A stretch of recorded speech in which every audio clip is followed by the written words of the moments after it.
What do you got, ladies and gentlemen? Lycos here, and today I'm going to be doing a tips video for you for No Man's Sky. I'm here next to my new partially built base that I've got on the go. I will probably do a video on this base that I'm building once it's finished. Perhaps I'll do a building tips video as well. If you want to see more No Man's Sky content plus other space games, hit that subscribe button. And now let's get into the video. We're going to start off by talking about a couple of methods to get the best ships in the game. The trading post, like you see here, the one with all the landing pads on it, is one of the best, if not the best place to find new ships. Ships come and go from these places very quickly, so it's an excellent place to look for an upgrade for your ship. And just another tip for you, once the ships come in, if you use your scanner on the ship, you can very quickly and easily see the stats and the price of the ship. So if you come to a trading post and use your scanner as the ships are coming in, it's a very quick way to find an upgrade for your ship. And if you're in the right system, you can pretty quickly find an A ship or an S ship. Another thing you can do is build a base here at the trading post. You can build it next to the trading post or even on top of the trading post. And that way you can easily access the trading post whenever you want, especially if you find one where there's a lot of A and S class ships landing on a regular basis. It's a good spot to at least build a small outpost. On the topic of finding S class ships as well as finding S class multi-tools, a very good tool to have to find these is the economy scanner. Now with the economy scanner installed, all you need to do is go to your galaxy map and look around at all the different systems, and you want to be finding ones that are wealthier systems. If you see on the screen there where it says unable to warp, dominant life form, and then economy, right at the end it says flourishing, and this is the type of planet that you want to look for. It can have multiple different names. It won't just be flourishing. I've seen booming, I've seen opulent, but it's usually pretty obvious, like it's an obvious word for something that would be wealthy. Now let's talk about some of the upgrades that you can get from these vendors that you purchase with nanites. There are two upgrades that I want to talk about specifically that I think will really help you out in the game. One of those for your multi-tool, which you of course get from the multi-tool vendor right here. So you want to be looking for an S-class multi-tool scanner upgrade, and this actually comes in real handy for making extra units as you're exploring. It will give you quite a bit more units for scanning things like animals and plants. And then the other one that I want to talk about is for your exosuit, and that's an S-class upgrade for your jetpack. As you can see here, it does plus 206% jetpack tanks, and that really helps out when you're trying to maneuver around on foot.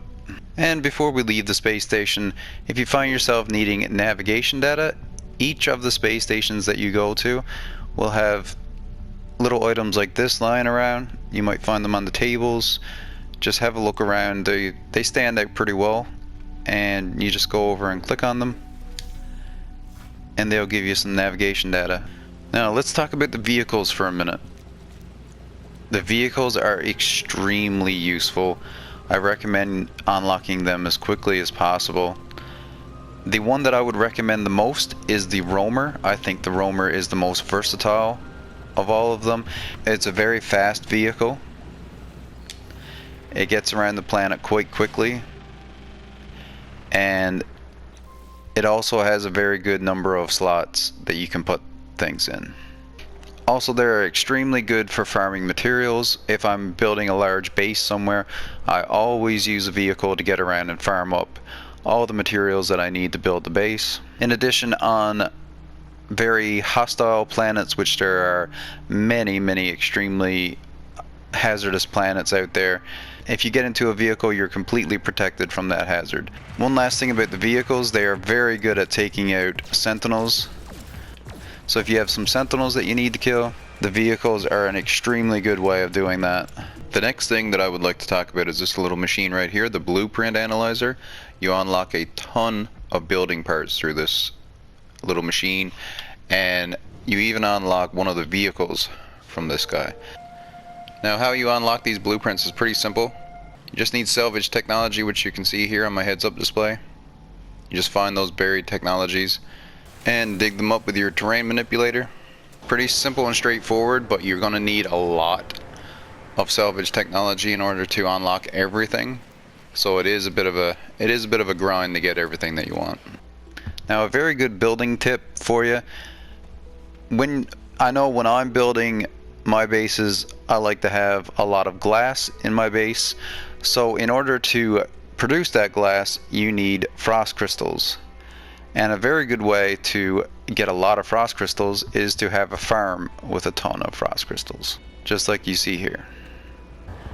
Now, if you come to a giant cliff that you want to traverse and you're not sure if your jetpack can get you the whole way up the cliff, a very good method is to go right next to the cliff and then jetpack up.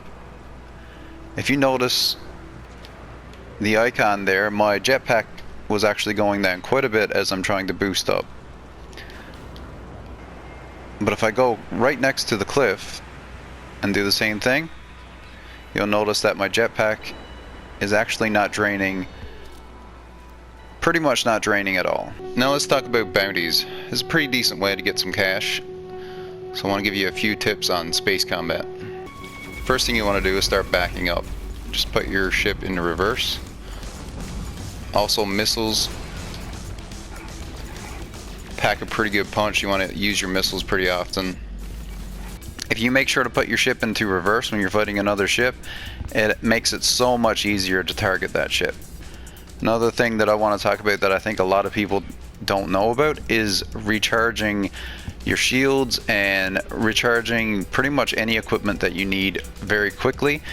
For a PlayStation, if you press down on the D-pad and then you just select recharge equipment, select the shield, and then boom, it's recharged just like that. Rather than having to go into your inventory to recharge your equipment, this makes it so much quicker. Alright, that is it for this video, ladies and gentlemen. I hope you enjoyed it. If you did, hit that subscribe button, smash the like button. Thank you all for watching, and I'll see you all in the next one. Later, everyone.